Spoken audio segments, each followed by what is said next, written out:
Ford फुल्करसन की second example के लिए ग्राफ गिवन है और इसमें कैपेसिटीज डिफरेंट हैं।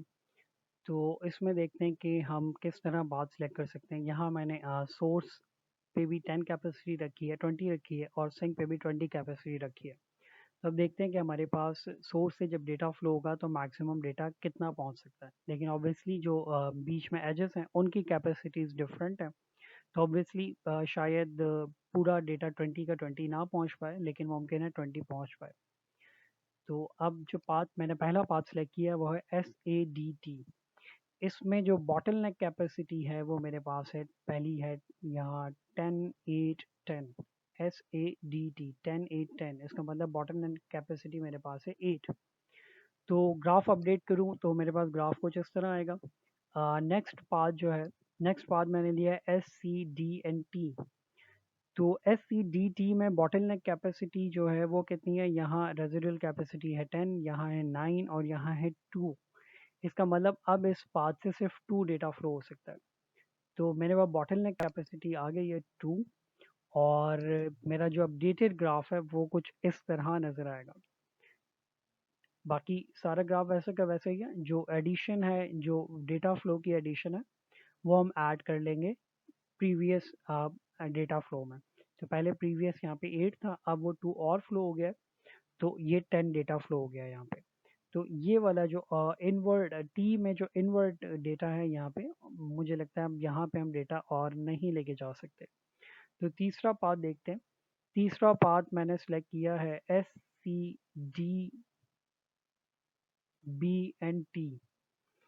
तो यहाँ से यहाँ तक रेजिडुअल कैपेसिटी है 8, यहाँ है 7, डी से बी तक है 1, बी से टी तक है 10।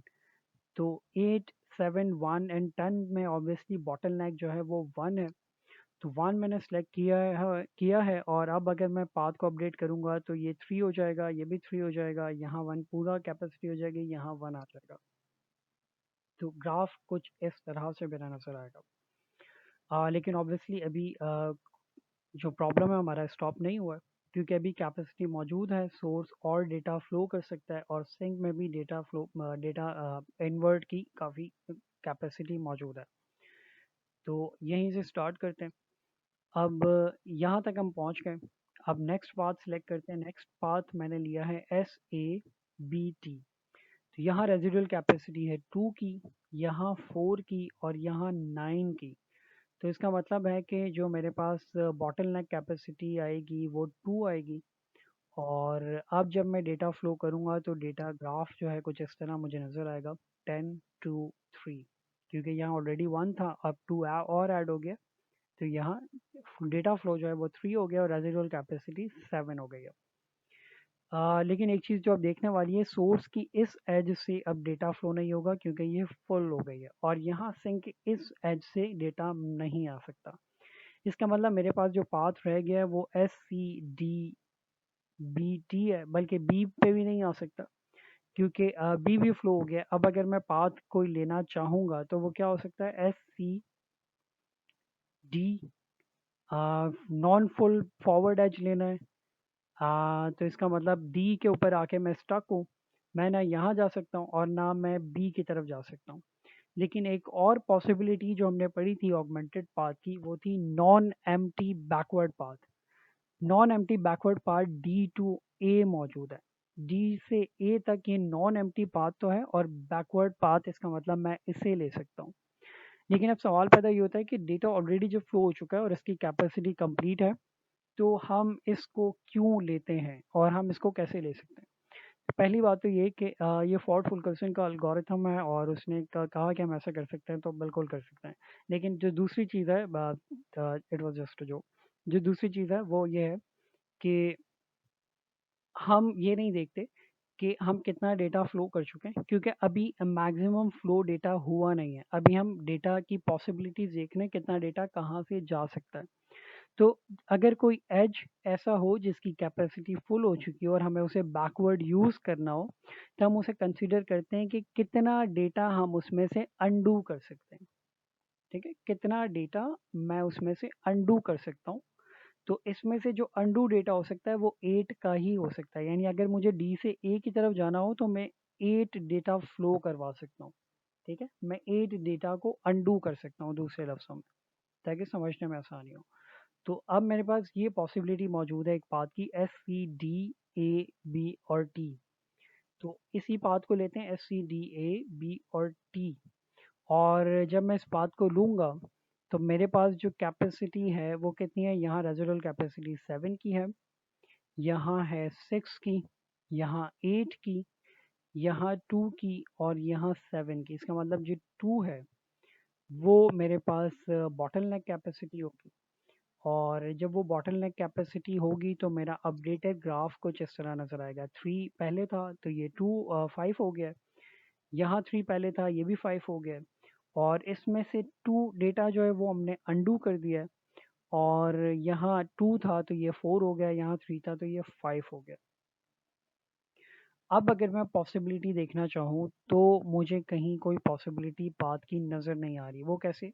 यहाँ मैं फ्लो करवा नहीं सकता, यहाँ मैं जा नहीं सकता, ए टू बी भी नहीं जा सकता। ए टू डी आ सकता हूँ बिल्कुल, लेकिन मैं यहाँ से तो आ ही नहीं सकता। तो मैं अगर इधर से आऊँ तो एस टू सी आ सकता हूँ, एस से सी आ सकता हूँ, सी से डी भी जा सकता हूँ। लेकिन यहाँ से ना मैं इस तरफ टी की तरफ मूव कर सकता हूँ, ना मैं बी की तरफ मूव कर सकता हूँ, क्योंकि ये नॉन एम्प्टी फॉरवर्ड पाथ है। तो ये कंप्लीट फुल पाथ्स हैं। और ये नॉन एम्प्टी बैकवर्ड तब हो सकता था जब 8/8 होता, लेकिन 8/8 है नहीं तो मैं इसे भी यूज़ नहीं कर सकता। इसका मतलब यहाँ पे मेरा प्रॉब्लम स्टॉप हो गया। तो मैक्सिमम फ्लो कितना हुआ? मेरे पास मैक्सिमम फ्लो हुआ 8 + 2 10, 10 और ये 5 15, यानी मैक्सिमम फ्लो जो है इस ग्राफ में पॉसिबल वो 15 है। तो अगर चेक करना चाहूँ तो सोर्स ने यहाँ 5 और यहाँ 10 डेटा दिया, और रिसीवर में भी 15 आ गया। तो इसका मतलब ये चीज़ तो ठीक है, लेकिन एक चीज़ जो और चेक करने की है वो क्या है, हर वर्टेक्स में जितना डेटा इन होगा उतना ही डेटा आउट होना चाहिए। तो वर्टेक्स ए में डेटा इन हो रहा है 10 का, तो आउटवर्ड कितना हो रहा है 4 और 6, यानी 10 आउटवर्ड हो गया है, तो वर्टेक्स ए तो बिल्कुल ठीक है।